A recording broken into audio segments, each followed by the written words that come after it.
Nakabenta ki khubor ke baman kasngi subscribe yo Antor News. BJP baroh kini kelong ki khubor bamta kasngi.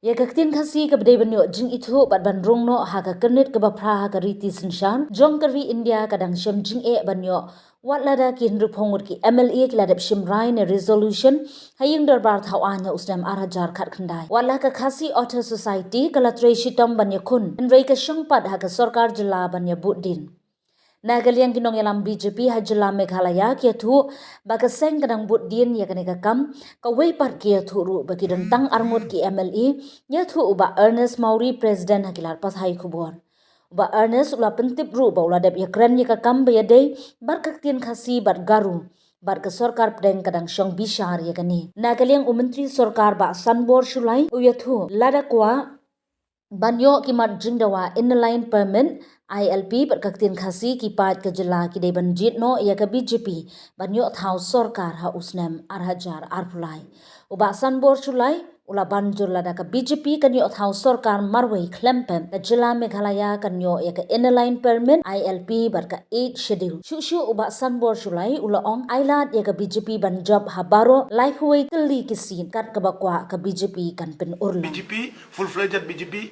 government we give you whatever you Aku ini bukan dia kebentar wakili bapi, ya kan dia tin kasih kalau ada panajing syai musyaru kita eksamen nomor 4 kiwe ru ki language kita include lah dia, kita study ya kan. Kamu nak melong dengan mentang-mentang ipan kan long mentang. Surkar PI dengan surkar BJP. Kalau mulai pelat ban diskusi rata. Kumong Pak Shanbor ailat yang ini begini tuan kapor sampai dia ke berkam. In the statement today, this subject matter has been endorsed to the central leadership. So we are waiting for their call. It's not in our hand. Yeah, we met several times. On the 6th and 7th, we have the National Office Bearer meeting, where the Honorable Prime Minister himself was in the meeting, attended the meeting. And recently we have the meeting with the Honorable Home Minister Amit Shahji, along with the National President JP Nadaji and the National Organizing Secretary B.R. Santoshji.